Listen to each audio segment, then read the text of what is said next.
So next part 4 में हम लोग डिस्कस करेंगे कि reactions with hydrazines to form osazones, किस तरह से हम लोग ओसाजोन्स की जो हम रिएक्शंस हैं वो डिस्कस करेंगे।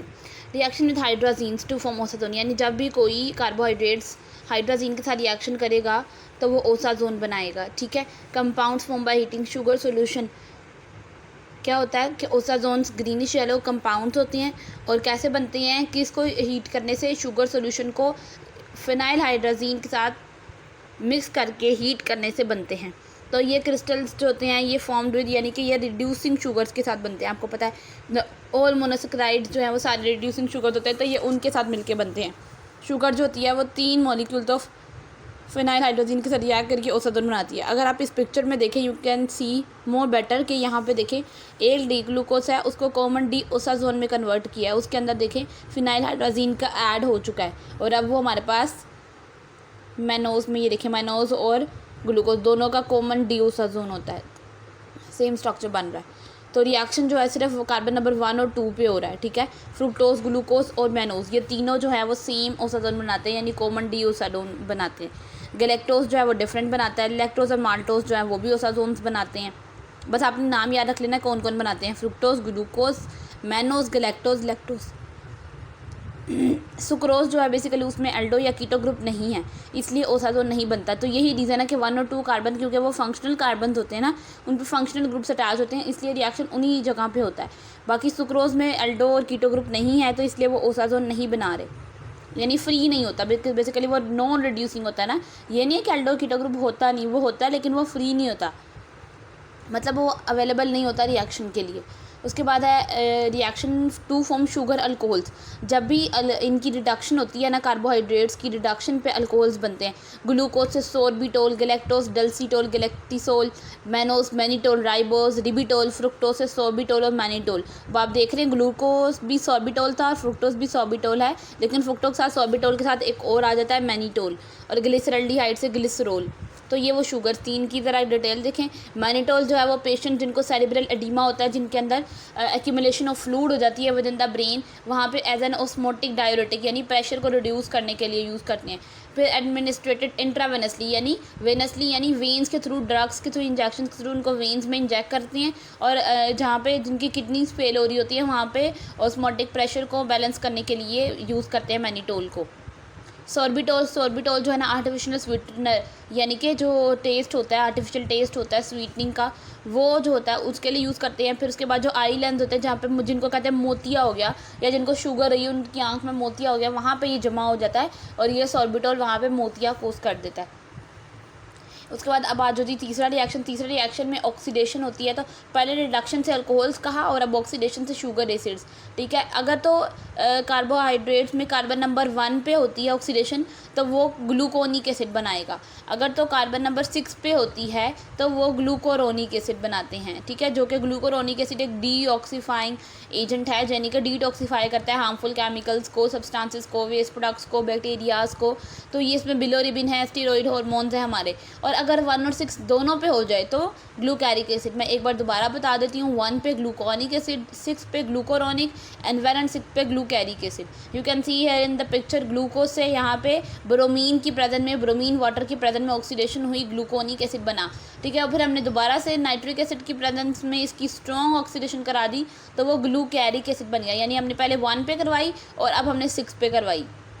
उसके बाद अब आप देख सकते हैं यहाँ पे reduction action in sugars in alkaline medium. पहले भी रिडक्शन हुई थी, लेकिन अब रिडक्शन कहाँ हो रही है, अल्कलाइन मीडियम में। वो शुगर जिनके अंदर फ्री एल्डो या कीटो ग्रुप है विच आर रिड्यूसिंग, ठीक है, तो वो अल्कलाइन मीडियम में अपना रिएक्शन शो करेंगी। जैसे कि वो क्या करेंगी, वो वहाँ पे मौजूद जो जितने भी अल्कलाइन मीडियम में जो आइंस होंगे, लाइक यहाँ पे Ag, सिल्वर, मरकरी, कॉपर, इनको रिड्यूस कर देंगी। ठीक है। और उसी टाइम पे शुगर खुद ऑक्सीडाइज हो जाएगी और उनको रिड्यूस कर देगी। ठीक है। शुगर एसिड्स कैसे बनते हैं, अभी शुगर एसिड्स ऊपर भी पढ़ा हमने।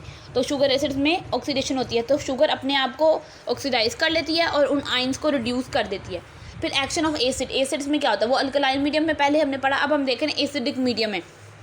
मोनोसेक्राइड जो होते हैं ना, यानी डाइल्यूट एसिड अगर उनके ऊपर ऐड करेंगे ना, उनके तो कोई उनको अफेक्ट नहीं होगा, लेकिन अगर उनके ऊपर स्ट्रॉन्ग एसिड यूज़ किया तो फिर वो उनको फर्फ्यूरल कंपाउंड्स में हम इसको जो है ना कन्वर्ट हो जाएंगे वो। तो इसे ये एक इंडिकेटर है, ये टेस्ट समझ लें, इंडिकेटर है कलर्ड कंपाउंड्स के लिए। तो इसको हम मोलिश टेस्ट भी कहते हैं। ये पॉइंट मैं रिपीट करती हूँ, जब भी स्ट्रॉन्ग एसिड के ऊपर हमने स्ट्रॉन्ग एसिड्स डाला कार्बोहाइड्रेट्स के ऊपर, हेक्सोसिस लाइक उनके ऊपर, तो उनमें से वाटर रिमूव होगा और एक फर्फ्यूरल कंपाउंड बनेगा, ठीक है, जो कि कंडेंस कर देगा, ठीक है, इंडिकेटर के साथ, और एक कोई ख़ास कलर देगा। तो ये एक मोलिश टेस्ट हो जाता है। फिर बेसिस का एक्शन क्या है कि अगर डाइल्यूट डालेंगे तो डाइल्यूट बेसिक होगा और साथ में टेम्परेचर भी कम रखना है। तो उसकी जो ग्रुप्स की रीअरेंजमेंट है ना around the anomeric carbon, like कह दो कि अगर हाइड्रोक्सिल और हाइड्रोजन लगे एनोमेरिक कार्बन पे, तो वो उनकी पोजीशन अरेंजमेंट चेंज हो जाएगी, ठीक है। और लेट सपोज ग्लूकोज था तो ग्लूकोज फ्रुक्टोज या मैनोज में चेंज हो सकता है बेस के डालने के बाद। उसके बाद हायर कंसनट्रेशन, अगर बेस की ज़्यादा कंसनट्रेशन है तो वो उनके अंदर फर्दर चेंजेस क्या आएंगे कि मोर कार्बन, ज़्यादा कार्बन पे। अगर ऊपर तो हमने सिर्फ एक कार्बन एनोमेरिक कार्बन पे पोजीशन का चेंज कहा डाइल्यूट के केस में, लेकिन हायर के केस में ज़्यादा कार्बन्स जो हैं उनके रीअरेंजमेंट चेंज हो जाती है। ग्लाइकोसाइड्स वो कंपाउंड होते हैं जिनमें हमारा carbohydrate residue is attach by an acetal linkage, यानी उसके दरमियान में लिंकेज कौन सा होता है, acetal linkage at the anomeric carbon to a non carbohydrate part, यानी एक कार्बोहाइड्रेट का दूसरे कार्बोहाइड्रेट के साथ बॉन्ड बन गया और उसको हम कह रहे हैं acetal linkage. The linkage is formed at anomeric carbon and they can be alpha and beta glycosides. अब यहाँ देखें, सिंपल एक डी ग्लूकोज था, ठीक है, और उनके देखें एक एनोमेरिक कार्बन है और दूसरा जो है वो नॉन कार्बोहाइड्रेट पार्ट है, ठीक है। तो उन दोनों के दरमियान बॉन्ड बन रहा है और एक में देखें अल्फ़ा और दूसरे में लिखा हुआ है यहाँ पे हमारे पास बीटा डी ग्लूकोसाइड। तो आई होप कि ये चीज़ आपको क्लियर हुई होगी। और आप ऊपर देख सकते हैं किस तरह से फंक्शनल ग्रुप ऊपर जो है डी में यानी अल्फ़ा में हमारे पास किस तरह से वो डी में राइट साइड पे है, बीटा में लेफ़्ट साइड पे है। एक ग्लाइकोन्स में मेथनॉल, ग्लिसरॉल, स्टीरोल, फिनॉल, ये सारी पायरिडीन, प्रोटीन्स, गैग्स, ठीक है, लिपिड्स, ग्लाइकोलिपिड, ये सारी चीज़ें आती हैं। एक ग्लाइकोन जो है शुगर से अटैच होते हैं कौन से ग्रुप के थ्रू, या तो OH ग्रुप के थ्रू यानी अल्कोहल्स फॉर्मेशन, या अमाइनो ग्रुप के थ्रू, ठीक है, जैसे प्रोटीन्स में अमाइनो ग्रुप हो जाता है, गैग्स, प्रोटीन्स, इस तरह। इनकी इंपॉर्टेंट क्या है ग्लाइकोसाइड्स की, ये इंपॉर्टेंट है मेडिसिन में, क्योंकि ये जो हमारे हार्ट पे जो मेडिसिन यूज़ करती हैं वो कार्डिक ग्लाइकोसाइड्स होते हैं और इन सब में स्टीरॉइड्स होते हैं। फिर उसके बाद है ये जो इनके डेरिवेटिव्स हैं डिजिटलेज वगैरह, ये सारे ये सेल मेम्ब्रेन्स के ऊपर मौजूद जो पंप्स हैं एटीपेज वगैरह, सोडियम पोटेशियम एटीपेज वगैरह, उन पंप्स को इनहिबिट करते हैं, उनके काम को रोक देते हैं। ग्लाइकोसाइड्स में दूसरी बात में एंटी बायोटिक्स भी होती हैं, आपको पता बड़ी कॉमन, पेनिसिलिन, स्ट्रिप्टोमाइसिन, ये चीज़ें। Formation of ester, OH group तो जो होता है ना शुगर का, वो जिसके उसकी स्टेरिफिकेशन होती है ना, तो वो फॉस्फेट, एसीटेट्स, स्टीरेट्स, प्रोपियोनेट्स, उनकी स्टेरिफिकेशन से ये हमें मिलते हैं। जब आप देख सकते हैं ये ग्लूकोज 6 फॉस्फेट पे हमें एक फॉस्फेट लग गया है। फिर 9th रिएक्शन क्या है, फॉर्मेशन ऑफ अमाइनो एसिड्स। तो अमाइनो एसिड्स में क्या है, hydroxyl group at carbon number 2 of the monosaccharide can be replaced with an amino group forming the corresponding amino sugar, ठीक है, यानी हाइड्रोक्सिल ग्रुप जो कार्बन 2 पे लगा था ना उसको रिप्लेस कर दिया विद अमाइनो ग्रुप, तो वो अमाइनो शुगर बन गई। जैसे डी ग्लूकोसामीन है तो वो हाइलुरोनिक एसिड का एक कंपोनेंट है, डी गैलेक्टोसामीन है वो कॉन्ड्रोइटिन सल्फेट का एक पार्ट है, कंपोनेंट है। फिर डी मैनोजामीन भी है, तो ये देखो अमाइनो शुगर, ठीक है, अब उस पर देखिए अमाइन ग्रुप लग गया है, गैलेक्टोसामीन और मैनोसामीन पे ऊपर हो गया है। अमाइनो शुगर्स जो हैं वो किसके मिलके बने होते हैं, ग्लाइकोप्रोटीन्स, गैंग्लियोसाइड, आपको पता है जो ब्रेन में हमारी गैंग्लिया जो सेल बॉडीज़ का क्लस्टर होता है वहाँ होती है। फिर ग्लाइकोसामिनोग्लाइकेंस जिन्हें हम गैग्स कहते हैं। फिर कुछ बायोटिक्स भी हैं जिनमें अमाइनो शुगर्स होते हैं। उसके बाद फर्मेंटेशन क्या है कि कुछ अगर हेक्सोसिस की फर्मेंटेशन करवाएं तो उनको अल्कोहल में कन्वर्ट करते हैं और उनके लिए एंजाइम जो है वो जाइमेज होता है, जैसे कि यीस्ट वगैरह में वो यूज़ होता है। ग्लूकोज, फ्रुक्टोज और मैनो इनकी जल्दी हो जाती है फर्मेंटेशन, ठीक है, लेकिन गैलेक्टोज की बहुत कम होती है। ग्लूकोज, फ्रुक्टोज और मैनोज की जल्दी और गैलेक्टोज की थोड़ा टाइम ये बहुत ही कम होती है। यीस्ट की फर्मेंटेशन होती है तो वो डाइसेक्राइड्स बनाती है, लाइक लैक्टोज से लैक्टिक एसिड जो कि मिल्क को सोर कर देता है, खट्टा कर देता है। टोटोमेरिज्म बड़ा इंपॉर्टेंट शॉर्ट क्वेश्चन भी है, MCQ भी है। जो प्रोसेस है शिफ्टिंग का, एक हाइड्रोजन यानी कि एक कार्बन के हाइड्रोजन पार्ट से जो है वो उसका शिफ्ट होकर दूसरे किसी पार्ट को चले जाना और एनिडायोल्स बनाना, उसको कहते हैं टोटोमेरिज्म। शुगर जिनमें एनोमेरिक कार्बन होता है वो टोटोमेरिज्म करती हैं इन अल्कलाइल सॉल्यूशन, यानी हाइड्रोजन का एक पार्ट से उठ के दूसरे पार्ट को चले जाना।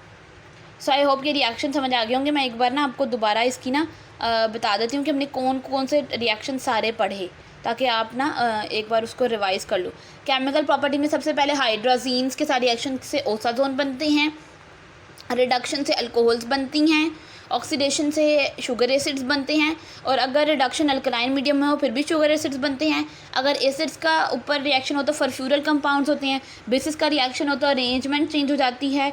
ग्लूकोसाइड्स में हमारे पास एसिटल लिंकेज बनता है एक कार्बोहाइड्रेट और नॉन कार्बोहाइड्रेट पार्ट के दरमियान में, ठीक है। एक ग्लाइकॉन्स वही जो हमारे पास अल्कोहल जिनमें बॉन्ड OH और NH2 की बेस पे बनता है। एस्टर्स क्या होते हैं, जो OH ग्रुप्स पार्ट होते हैं शुगर के, उसको एस्टेरिफाई करें तो एक नया फॉस्फेट वगैरह ग्रुप्स हमें मिलते हैं। अमाइनो शुगर्स में क्या है कि उसके हाइड्रोक्सिल पार्ट को रिप्लेस कर दें विद अमाइनो पार्ट, ठीक है। फर्मेंटेशन में उनकी फर्मेंटेशन करवाएं तो अल्कोहल मिल जाती है। फिर टोटोमेरिज्म में शिफ्टिंग हो जाती है प्रोटोन की, यानी हाइड्रोजन की। सो आई होप कि ये जितनी भी मेरे पार्ट्स हैं पार्ट 1 से लेकर पार्ट 4 तक कार्बोहाइड्रेट्स के आपको समझ आइए होंगे। अगर कोई भी क्वेरी हो you can ask me in the comments.